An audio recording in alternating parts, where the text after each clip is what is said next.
નમસ્તે વિદ્યાર્થી મિત્રો, ધોરણ 10 વિષય સામાજિક વિજ્ઞાન, પ્રકરણ 17 આર્થિક સમસ્યાઓ અને પડકારો, ગરીબી અને બેરોજગારી, જેમાં ભાગ 4 અને આ ભાગ 4માં આપણે ગરીબી નિવારણની વ્યૂહરચનાનો અભ્યાસ કરીશું. પણ એ પહેલાં આપણે ભાગ 3માં જે ગરીબી ઉદ્ભવવા વિશેના વિવિધ કારણોની ચર્ચા કરી હતી તે ફરીથી એકવાર જોઈ લઈએ.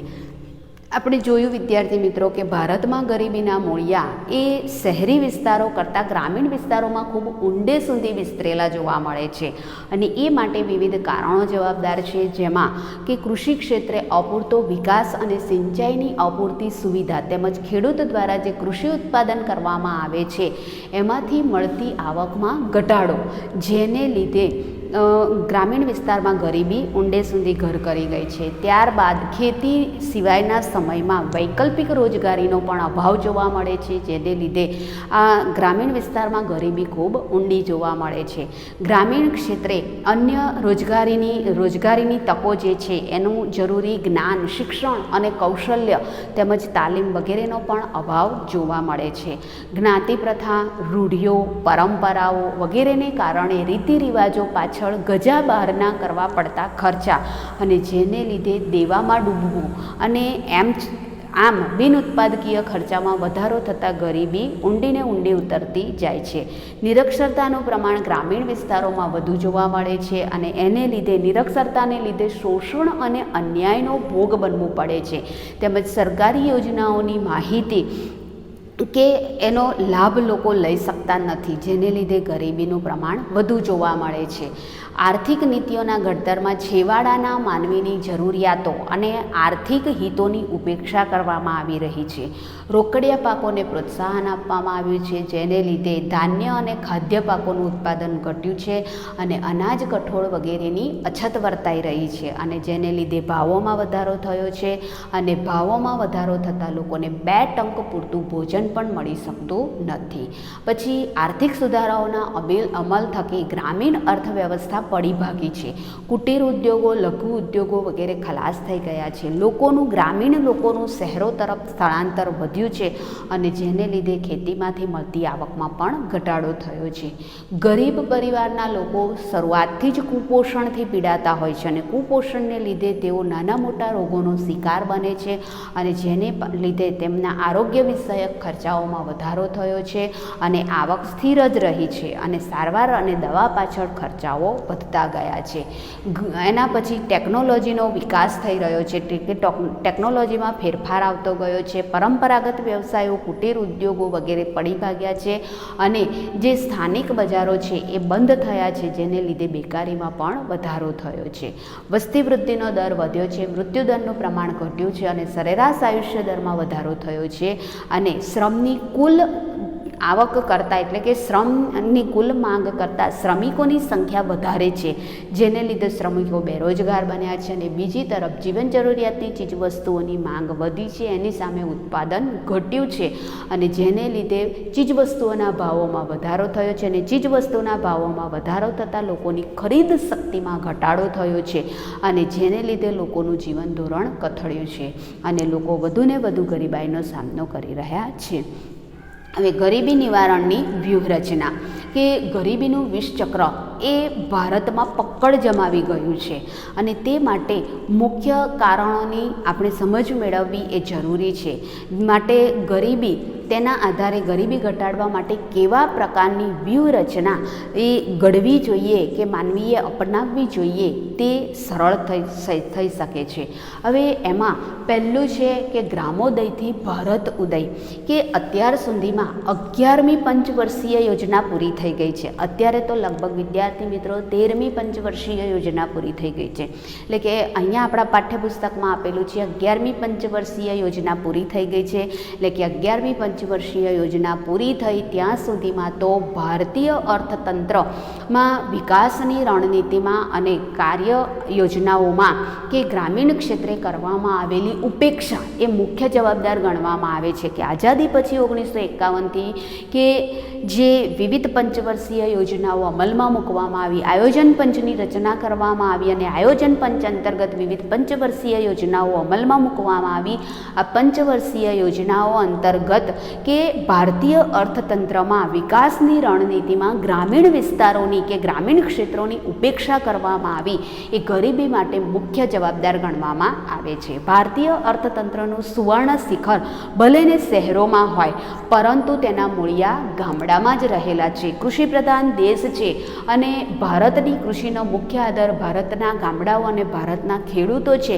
એટલે ભલેને આપણે અર્થતંત્રનું સુવર્ણ શિખર એ શહેરોમાં હોય પરંતુ ભારતીય જે અર્થતંત્ર છે એનું મૂળ તો ભારતમાં જ રહેલું છે, એટલે કે ગામડાઓમાં જ રહેલું છે અને ગામડું જ એ ભારતીય અર્થતંત્રનું હૃદય છે અને તેથી જ તેને ધબકતું અને સમૃદ્ધ રાખવા માટે અંદાજપત્રનો મોટો હિસ્સો ગ્રામોદ્ધાર પાછળ ખર્ચવો જોઈતો હતો. એટલે કે આ ગામડાઓ છે, ભારતના ગામડા અને ભારતની ખેતી એ ભારતીય અર્થતંત્રનું હૃદય છે અને આ અર્થતંત્રને ધબકતું રાખવા માટે અને એને સમૃદ્ધ રાખવા માટે જે અંદાજપત્રો રજૂ કરવામાં આવે છે એ અંદાજપત્રમાંથી મોટો હિસ્સો એ ગ્રામોદ્ધાર પાછળ ખર્ચવો જોઈતો હતો. એટલે કે ગામડાઓના વિકાસ પાછળ, ગામડાઓના કલ્યાણ પાછળ ખર્ચવો જોઈતો હતો. ભારતનો સાચો આર્થિક વિકાસ, સામાજિક વિકાસ અને સાંસ્કૃતિક વિકાસ એ ગામડાઓના વિકાસ દ્વારા જ શક્ય બનેલો છે. કે ભારત આટલી સમૃદ્ધ સાંસ્કૃતિક વિકાસ ધરાવે છે, એની સાથે સાથે સામાજિક વિકાસ ધરાવે છે અને આર્થિક વિકાસ ધરાવે છે. એટલે આર્થિક, સામાજિક અને સાંસ્કૃતિક વિકાસ એ ગામડાઓ દ્વારા જ શક્ય બનેલો છે. એને તેથી હવે વર્તમાન સરકારે કે ગ્રામોદયથી ભારત ઉદય એ કાર્યક્રમ અંતર્ગત ગ્રામોદ્ધાર થકી દેશનો ઉદ્ધાર થશે. એટલે કે ગ્રામોદ્ધાર થકી દેશોદ્ધારના મૂળ વિચારને અમલમાં મૂકી અને કેન્દ્ર અને રાજ્ય બંને સરકારે ગરીબીને નિર્મૂલન કરવા, એટલે કે ગરીબીને જડમૂળથી ઉખેડી નાખવા માટે ગ્રામીણ ક્ષેત્રે માળખાગત સુવિધાઓ, એટલે કે જે પ્રાથમિક જરૂરિયાતો છે એ પ્રાથમિક જરૂરિયાતો, કૃષિ ક્ષેત્રનો વિકાસ, ગૃહ ઉદ્યોગોનો વિકાસ, લઘુ ઉદ્યોગોનો વિકાસ વગેરે ઉપર વિશેષ ભાર આપવો પડશે અને અનેક નવી યોજનાઓ અને કાર્યક્રમો અમલમાં મૂક્યા છે અને તેના દ્વારા જ રોજગારીની તકો સર્જાશે અને પરિણામે આવક વધતા ગરીબીમાં ઘટાડો થશે. એટલે કે આ ગામડાઓ છે એ ભારતીય અર્થતંત્રનું હૃદય છે. એને આ હૃદયને ધબકતું રાખવા માટે અને સમૃદ્ધ રાખવા માટે અંદાજપત્રમાંથી મોટાભાગનો હિસ્સો ગ્રામોદ્ધાર પાછળ ખર્ચવો જોઈતો હતો અને અત્યાર સુધી જે ભૂલ થઈ એ થઈ, પણ હવે જે વર્તમાન સરકાર છે એમાં રાજ્ય સરકાર અને કેન્દ્ર સરકારે સહિયારા પ્રયત્નો કરી અને ગરીબીને ભારતમાંથી જડમૂળથી ઉખાડી નાખવા માટે ગામડાઓની જે માળખાગત સુવિધાઓ છે તેમાં, એના પછી કૃષિ ક્ષેત્રનો વિકાસ, ગૃહ ઉદ્યોગો, કુટીર ઉદ્યોગો, લઘુ ઉદ્યોગો વગેરેના વિકાસ ઉપર વિશેષ ભાર મૂકી અને અનેક નવી યોજનાઓ અને અનેક કાર્યક્રમો અમલમાં મૂક્યા છે અને જેને લીધે કે રોજગારીની તકોમાં વધારો થયો છે અને પરિણામે આવક વધતા ગરીબીમાં ઘટાડો થશે. એના પછી બીજું છે કે ગરીબી હટાવો.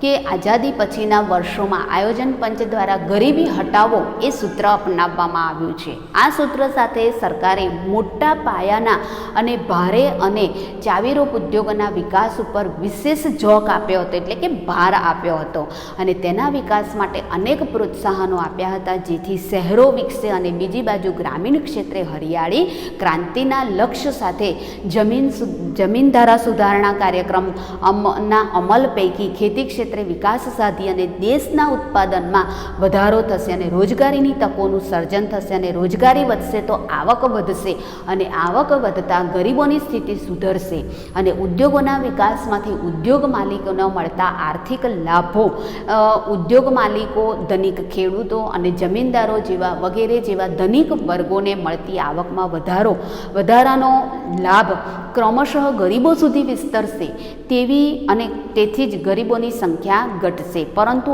આ વ્યૂહાત્મક આશાવાદ એ ઠગારો નીવડ્યો છે અને દેશમાં આર્થિક વિકાસની જે ગતિ છે એ ધીમી પડી ગઈ છે અને મંદ આર્થિક વિકાસની સાથે આવકની અન્યાયી અને અસમાન વહેંચણી પણ જોવા મળે છે. આ આવકની અન્યાયી અને અસમાન વહેંચણી થતાં આવક અને સંપત્તિનું કેન્દ્રીકરણ એ સમાજના ટોચના ધનિક વર્ગની તરફેણમાં જ થયું છે.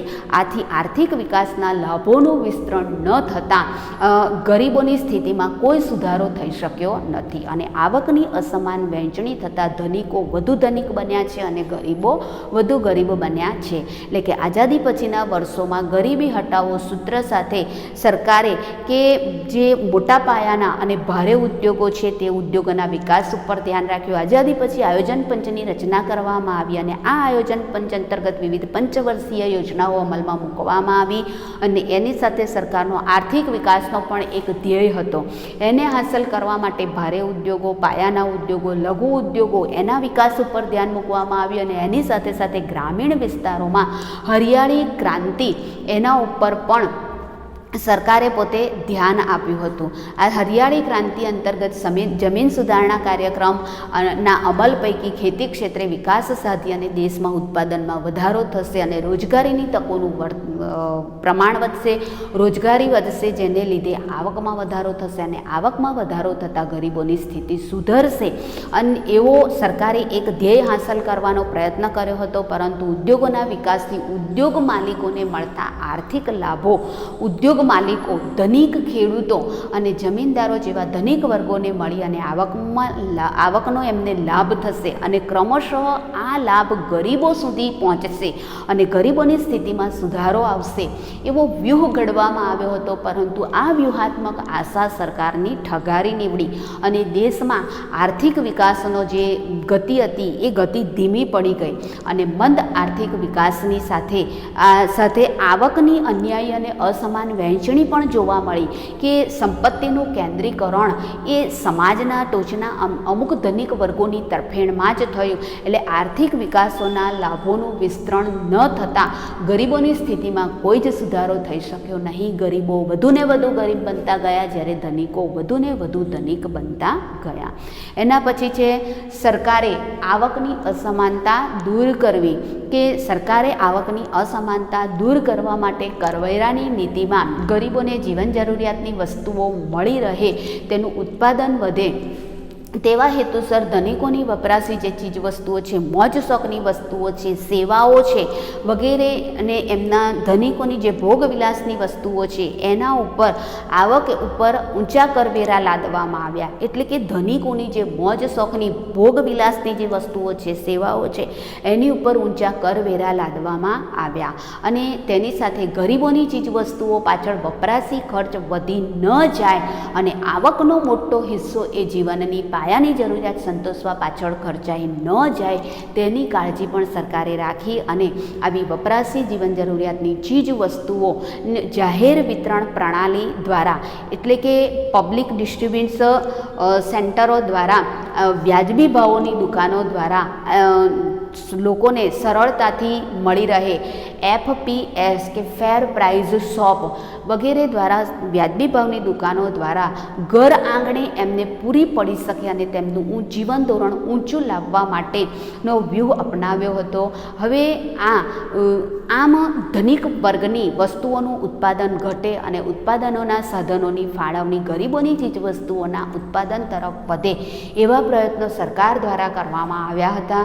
આમ ગરીબોની રોજગારી વધે, કાર્યક્ષમતા વધે અને ઉત્પાદન વધે અને સાથે સાથે આવકમાં વધારો થાય તો જીવન ધોરણમાં પણ સુધારો લાવી શકાય એ માટેના પણ સરકારે પ્રયત્નો હાથ ધર્યા છે કે આવકની અસમાનતા દૂર કરવા માટે સરકારે કરવેરા નીતિમાં ફેરફાર કર્યા કે ગરીબોની જે જીવન જરૂરિયાતની ચીજ વસ્તુઓ છે એ એમને સરળતાથી પ્રાપ્ત થઈ શકે અને એનું ઉત્પાદન વધે અને એની સાથે એવા પ્રયત્નો કરવામાં આવ્યા અને એની સાથે સાથે ધનિકોની જે વપરાશી ચીજ વસ્તુઓ છે કે સેવાઓ છે એની સાથે ભોગવિલાસની મોજ શોખની જે ચીજ વસ્તુઓ છે અને સેવાઓ છે એના ઉપર સરકાર દ્વારા ઊંચા કરવેરા લાદવામાં આવ્યા. ઊંચા કરવેરા લાદવામાં આવ્યા એટલે આ જે વસ્તુઓનું છે ઉત્પાદન ઘટાડવા ઉપર ભાર મૂકવામાં આવ્યો, જ્યારે ગરીબોની જીવન જરૂરિયાતની ચીજ વસ્તુઓનું ઉત્પાદન વધારવા ઉપર વિશેષ ભાર મૂકવામાં આવ્યો. ગરીબોને આ જીવન જરૂરી પ્રાથમિક જે ચીજ વસ્તુઓ છે એ સરળતાથી મળી રહે એ માટે સરકારે જાહેર વિતરણ પ્રણાલી એટલે કે PDS હેઠળ વ્યાજબી ભાવની દુકાનો FPS ફેર પ્રાઇસ શોપ દ્વારા એમને નિયત જથ્થામાં રાહત દરે ઘર આંગણે જે વસ્તુઓ પૂરી પડી શકે અને એમનું જીવન ધોરણ ઊંચું લાવવા માટેનો સરકારે વ્યૂહ અપનાવ્યો હતો. એટલે કે સસ્તા અનાજની દુકાનો દ્વારા ગરીબોને પોતાને જે જીવન જરૂરી ધાન્ય છે એ એમને સસ્તા ભાવે મળી રહે એવો સરકાર દ્વારા વ્યૂહ ઘડવામાં આવ્યો હતો. આમ ધનિક વર્ગની વસ્તુઓનું ઉત્પાદન ઘટે અને ગરીબો માટે જે જીવન જરૂરી ચીજ વસ્તુઓ છે એનું ઉત્પાદન વધે એ માટેના પ્રયત્નો સરકારે કર્યા હતા. આમ ગરીબોની રોજગારીમાં વધારો થાય, કાર્યક્ષમતામાં વધારો થાય, ઉત્પાદકતા વધે અને આવકમાં વધારો થાય અને જીવન ધોરણ એમનું સુધરી શકે એ માટેના સરકારે પ્રયત્નો હાથ ધર્યા છે. એના પછી ગરીબી નાબૂદી કાર્યક્રમ કે ગરીબી નાબૂદી કાર્યક્રમ માટે સરકારે કૃષિ ક્ષેત્ર ઉપર વિશેષ ભાર આપવાની જરૂર સમજાઈ અને આ જરૂર સમજાતા સરકારે જમીન ધારા સુધારણા કાર્યક્રમ અંતર્ગત જમીનની ટોચ મર્યાદાનો ધારો, ગણોત નિયમન અને ખેડ હકની સલામતી કે જે જમીનની ટોચ મર્યાદા હતી, જમીનની ટોચ મર્યાદા એટલે કે અમુક જમીનદારો પાસે ખૂબ મોટા પ્રમાણમાં જમીનો હતી. આ જમીનદારો પાસેથી જમીનનો એક એક ટુકડો એમની પાસેથી દાનમાં લેવામાં આવ્યો અને જમીન વિહોણા ખેડૂતોને એ આપવામાં આવ્યો અને એ રીતે જમીન વિહોણા ખેડૂતોને જમીન અપાવવાનો પ્રયત્ન કરવામાં આવ્યો.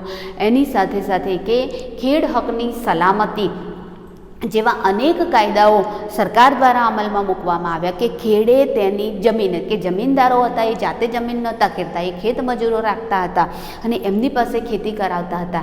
એટલે વર્ષો સુધી, અમુક વર્ષો સુધી જો એ જ એક ખેતી કરે તો ખેડે તેની જમીન એવો સાચો હક અપાવી અને ગ્રામીણ ક્ષેત્રે ધનિક ખેડૂતો કે જમીનદારોની આવકમાં ઘટાડો કરી અને જમીન વિહોણા જે માણસો છે તે ખેત મજૂરો અને ગણોતિયાઓની આવકમાં વધારો થાય. ગણોતિયાઓ એટલે કે જે છૂટક મજૂરી કરનારા કે બીજાની જમીનમાં જઈ અને દાડિયું મજૂરીનું કામ કરનારા જે લોકો છે એવા ગણોતિયા મજૂરો છે એવા એમની આવકમાં વધારો થાય એ રીતે ગરીબોની સ્થિતિમાં સુધારો લાવવાનો સરકારે પ્રયત્ન પણ કર્યો હતો. એટલે કે જમીન ધારા સુધારણા ગરીબી નાબૂદી કાર્યક્રમ અંતર્ગત સરકારે કૃષિ ક્ષેત્ર ઉપર વિશેષ ભાર મૂકી અને કૃષિ ક્ષેત્ર ઉપર વિશેષ ભાર મૂકવા સરકારને જરૂરી લાગતા જમીન ધારા સુધારણા કાર્યક્રમ અંતર્ગત સરકાર દ્વારા જમીનની ટોચ મર્યાદા દૂર કરવામાં આવી, ગણોતનું નિયમન કરવામાં આવ્યું અને એની સાથે સાથે ખેડ હકની સલામતી આપવામાં આવી અને આ કાયદાઓથી ગ્રામીણ વિસ્તારમાં ધનિક ખેડૂતો અને જમીનદારોની આવકમાં ઘટાડો કરી અને જમીન વિહોણા ખેડૂતોને જમીન અપાવવામાં આવી,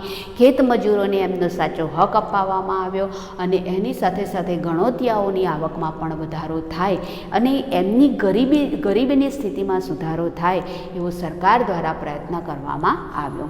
હવે ત્યારબાદ છે સ્વરોજગારીના વિવિધ કાર્યક્રમો કે સરકારે કૃષિ પર આધારિત એની સાથે કૃષિ ઉપર આધારિત અન્ય ઉદ્યોગો અને અન્ય પ્રવૃત્તિઓ, કૃષિ ઉપર આધારિત અન્ય ઉદ્યોગોની અંદર પશુપાલન ઉદ્યોગ આવશે.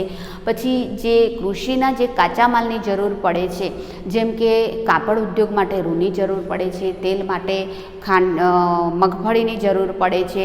એવી જ રીતે આપણે પ્રકરણ 10ની અંદર જે વિવિધ કૃષિ પાકોનો અભ્યાસ કર્યો એમાં જોયું કે કૃષિ પાકો એ અન્ય ઉદ્યોગો માટે જરૂરી છે. જેમ ખાંડ ઉદ્યોગ માટે શેરડીની જરૂર પડે છે, તો કૃષિ અને કૃષિની સાથે કૃષિ આધારિત અન્ય ઉદ્યોગો તેમજ અન્ય પ્રવૃત્તિઓ વિકસે, જેવી કે પશુપાલન છે, ડેરી ઉદ્યોગ છે, મત્સ્ય પ્રવૃત્તિ છે, વનીકરણ છે, નાની મોટી સિંચાઈ યોજનાઓ છે વગેરેનો વિકાસ સાધવો જોઈએ. ગૃહ ઉદ્યોગો, કુટીર ઉદ્યોગો, લઘુ ઉદ્યોગોને ખાસ પ્રોત્સાહન આપી શકાય અને એની સાથે સાથે સ્વાવલંબન ક્ષેત્રે યંત્રોનો ઓછો ઉપયોગ થાય અને ધંધા ઉદ્યોગ થકી રોજગારી વધે તેમજ પરંપરાગત વ્યવસાયો, હાથશાળના વ્યવસાયો એની સાથે કુટીર ઉદ્યોગો માટે પ્રોત્સાહન જેવી નીતિઓને જાહેર કરી અને આર્થિક સહાય આપવામાં આવી.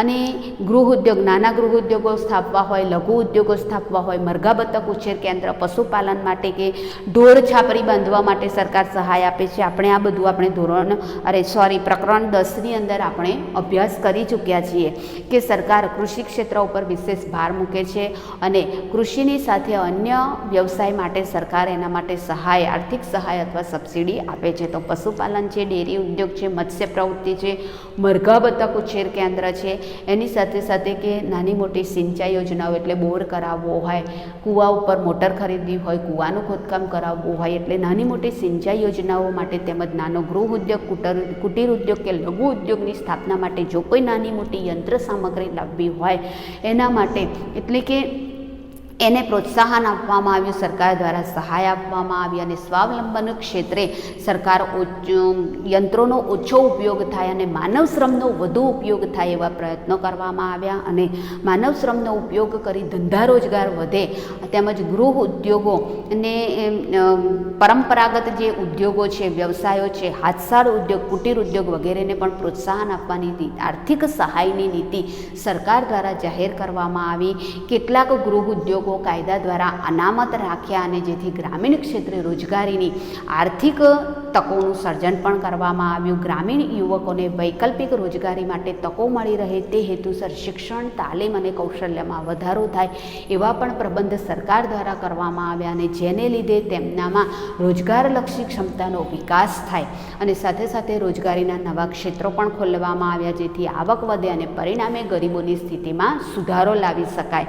અને આ જે કલ્યાણકારી સ્વરોજગારીના જે કાર્યક્રમો છે એ વિવિધ કાર્યક્રમો સરકારે અમલમાં મૂક્યા છે અને સ્વરોજગારીના કાર્યક્રમો અમલમાં મૂકી અને સરકારે ગરીબોની આવકમાં વધારો કરી અને ગરીબોની સ્થિતિમાં સુધારો લાવવા માટેના પ્રયત્નો કર્યા છે.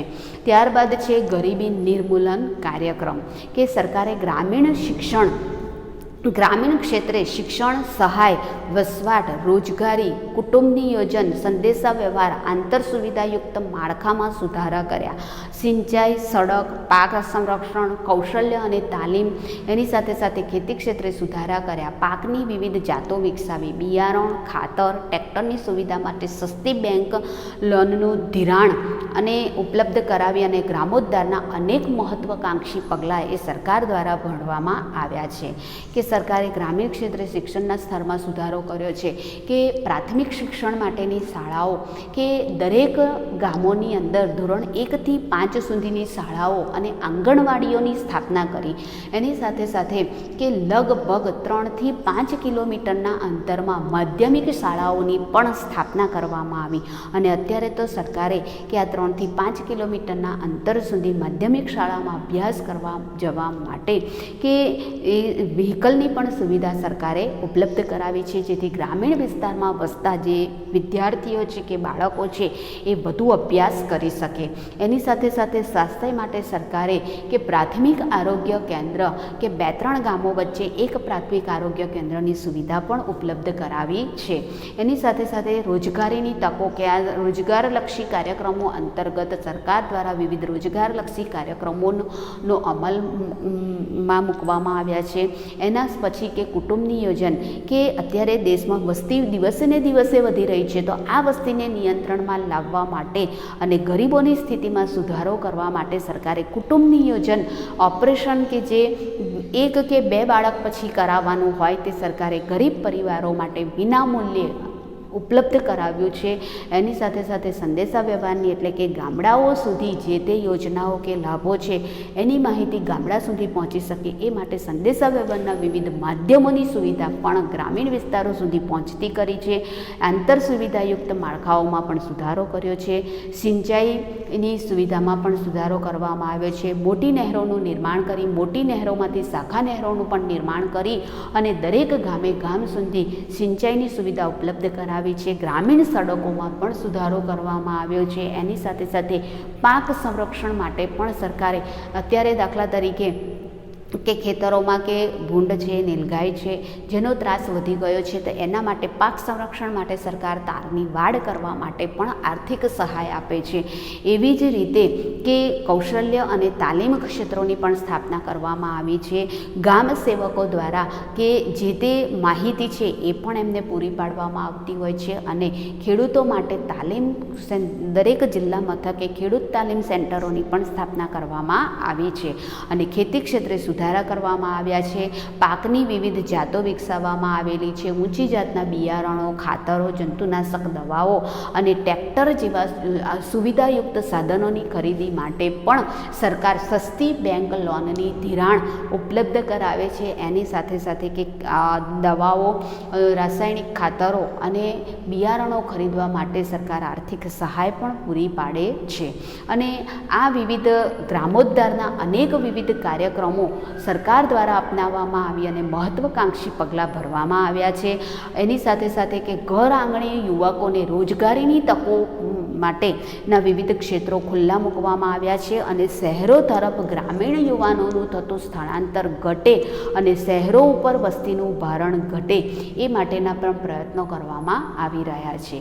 કે ગ્રામીણ ક્ષેત્રે રોજગારીની તકો, કે શહેરી વિસ્તારોમાં તો ઉદ્યોગ ધંધાની સ્થાપના સૌ કોઈ કરે છે, પણ અમુક ગ્રામીણ વિસ્તારોમાં ઉદ્યોગ માલિકોને ઉદ્યોગોની સ્થાપના કરવા માટે સસ્તા દરે એમને જમીન આપવી અને ઉદ્યોગની સ્થાપના કરવા માટે આર્થિક સહાય પણ પૂરી પાડવી, આવો ઉદ્યોગ માલિકોને સહાય કરી અને આજુબાજુમાં વસતા ગ્રામીણ વિસ્તારોના યુવકોને રોજગારી મળી રહે એ રીતના સરકારે પ્રયત્ન કર્યા છે, જેને લીધે કે ગ્રામીણ યુવકોનું શહેરો તરફ થતું સ્થળાંતર ઘટાડી શકાય અને શહેરોમાં જે વસ્તીનું ભારણ આજે વધી રહ્યું છે એને પણ ઘટાડી શકાય. આવા બેવડા પ્રયત્ન સરકાર દ્વારા કરવામાં આવી રહ્યા છે.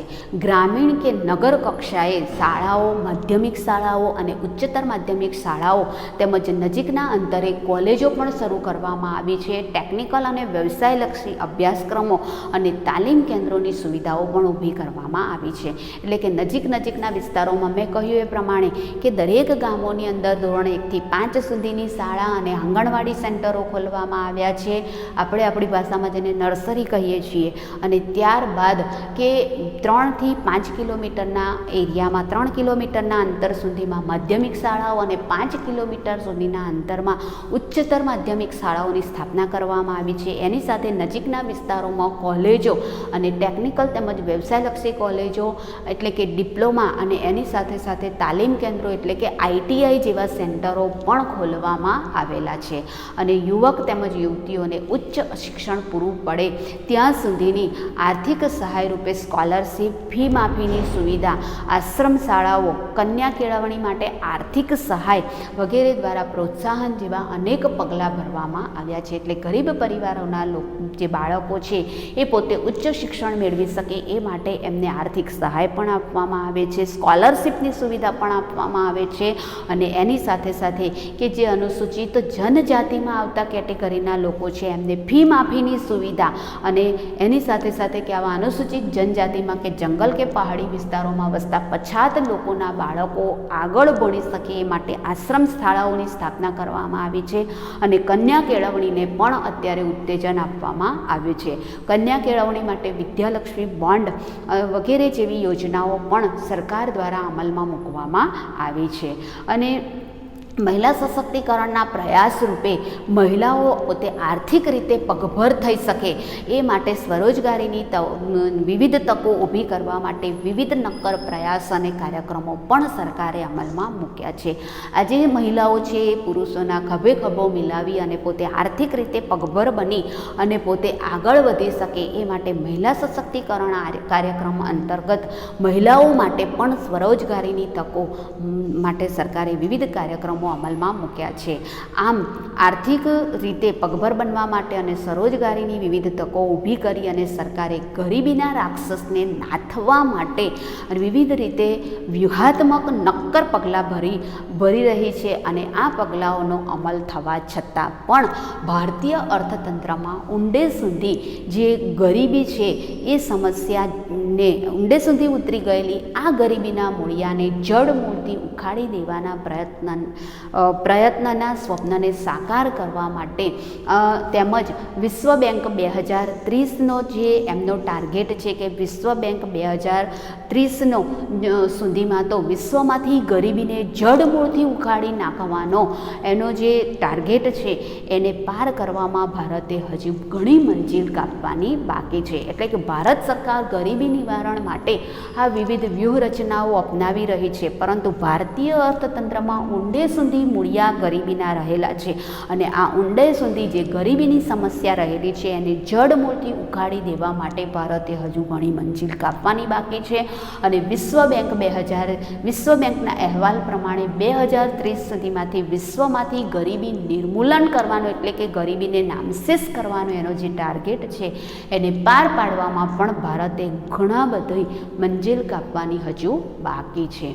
તો વિદ્યાર્થી મિત્રો, અહીંયા આપણે ગરીબી નિવારણની વ્યૂહરચના વિશેનો વિસ્તૃત અભ્યાસ કર્યો. હવે ગરીબી નિવારણ કાર્યક્રમ એટલે કે ગરીબી નિવારણ માટે જે સરકારે વિવિધ યોજનાઓ અમલમાં મૂકી છે તેનો વિશેષ અભ્યાસ આપણે હવે પછીના વિડીયોમાં કરીશું. Thank you.